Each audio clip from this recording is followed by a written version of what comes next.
Itinanggi ni dating Speaker Martin Romualdez ang akusasyon ni Ombudsman Jesus Crispin Remulla na siya raw ay may pakana ng pagbaliktad ng 4 sa nagpakilalang dating bodyguard ni Saldico. 10 sa tinaguriang Maleta Boys ang inaresto dahil sa kasong perjury. Saksi, si Marizo Mali. 10 sa 18 dati umanong bodyguard ni Zaldico na tinaguriang Maleta Boys ang nakadetain ngayon sa Las Piñas City Jail. Hindi raw kasi nila nakumpleto ang requirements para sa pagpapiyansa. Habang may 3 namang nakapagpiyansa, naglabas ng arrest warrant ang Las Piñas RTC dahil sa kasong perjury na inihain laban sa kanila. Hanggang ngayon, hinihintay ko pa yung certificate of detention. Pero ngayon, for signature na daw. So hinihintay ko lang para maidala ko yung mga dokumento sa night duty court sa Makati. Dito sa Las Piñas, 8:30 pa lang ng umaga. Inabot kami ng alas 5. Sinaraduhan pa kami ng korte. Isa sa mga inaresto si George Villalon. Humarap siya sa amin kanina kasama ang abogado nilang si Attorney Levy Baligod kasunod ng pagbaligtad ng 4 nilang kasamahan.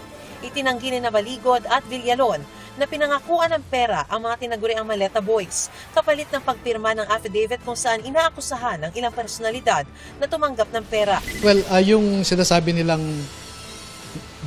prinomesahan sila para hindi na sila kailangan magtrabaho for the next 2 years is an exaggeration, no?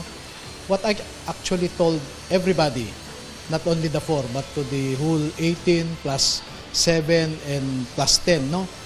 Na kung may problema sa pamilya, pwede kaming magtulungan, no?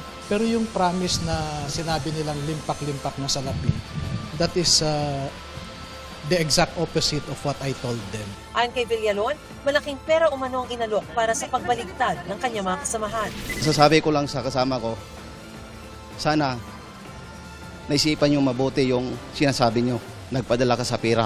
Siya man daw ay inalok din, pero di raw siya kumagat. Magkano? Yun po, 20 to 25 million po. Per person? Yes po, ma'am. Pero walang sasama na doon sa 14? Wala po. Kasama sa binawing aligasyon ng 4 ang paghahatid umano ng mali-maletang pera kina Pangulong Bongbong Marcos, dating House Speaker Martin Romualdez at iba pa kaugnay ng flood control scam. Sa bagong sinumpaang salaysay ng mga nag-recant ng testimonya, nagsimula raw ang operasyon para mang-blackmail at mangikil. Ang pinagmulan ko nito ay ako'y sinama sa 18 Marines at istorya ng mga basura para sa isang blackmail scam laban sa ilang mga kilalang politiko para palabasin na tumanggap sila ng iba't ibang halaga ng pera galing kay Congressman Saldico. Pero habang tumatagal, nagpalit-palit na raw ang mga taong nababanggit. Pinangakuan kami ni Atty. Baligod ng malalaking halaga pag naging matagumpay ang scam na ito. At bilang katibayan, sinabi pa nito na sina Congressman Defensor at Senador Marcoleta ang Pinabulaanan din ito ni Baligod. That's ridiculous. I-extort mo sila? Si Martin Romualdez? Sino?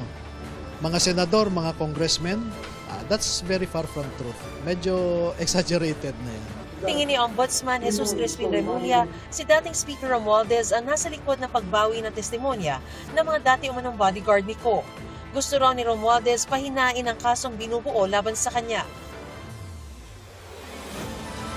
The camp of former Speaker Romualdez, his lawyers, his strategists, his advisors. Saka na natin sabihin yung mga ibang pangalan. Mga they're chipping away the... Oh, they're trying to do it. Yeah. They're trying to do it. They're desperate. Siyempre! Sino pa? Sino pa ba ibang makikinabang sa pag nag-recant yan? 3 sa humarap sa GMA News ang pumirma ng affidavit sa Office of the Ombudsman na ginagamit ngayon sa investigasyon kay Romualdez at iba pa. Pero kahit umatras daw ang mga ito, sabi ni Ombudsman Remulla, gagamitin pa rin nila ang kanilang mga testimonya. Hindi anya porke binawi ay hindi na totoo ang mga sinabi nila. It doesn't weaken or strengthen, but of course, it just points out to the fact that there are people working on his behalf to obstruct the ends of justice. Ang recantation is frowned upon by the courts. That is the way that the courts are supposed to treat recantations. Especially, ito nga, twice na nag-issue ng testimonies against Romualdez itong mga to. Afterthought na yan eh. Ayon kay Remulla, posibleng maging kapwa-akusado na sila ni Romualdez at Ko. Pinabulaanan din ni Remulla ang sinabi ng mga dating bodyguard na tinakot sila ng ombudsman na sasampahan ang 3 ng patong-patong na kaso kung hindi sila pipirma sa inihandang affidavit. Meron daw silang ebidensya na hindi nila pinilit ang mga ito. These people, freely on their own, went with one of the ombudsman people to go to the locations, and they were the ones who pointed at specific locations where they delivered the money.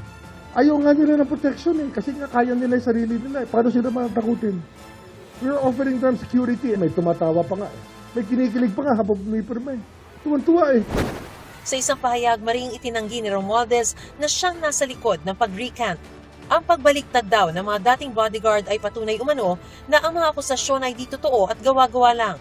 Ayon kay Romualdez, haharapin niya ang mga alegasyon at dedepensa ng sarili. Dahil sa pagbawi ng testimonya ng apat, iniurong ni dating Senador Antonio Trillanes IV ang reklamong cyber libel laban sa kanila.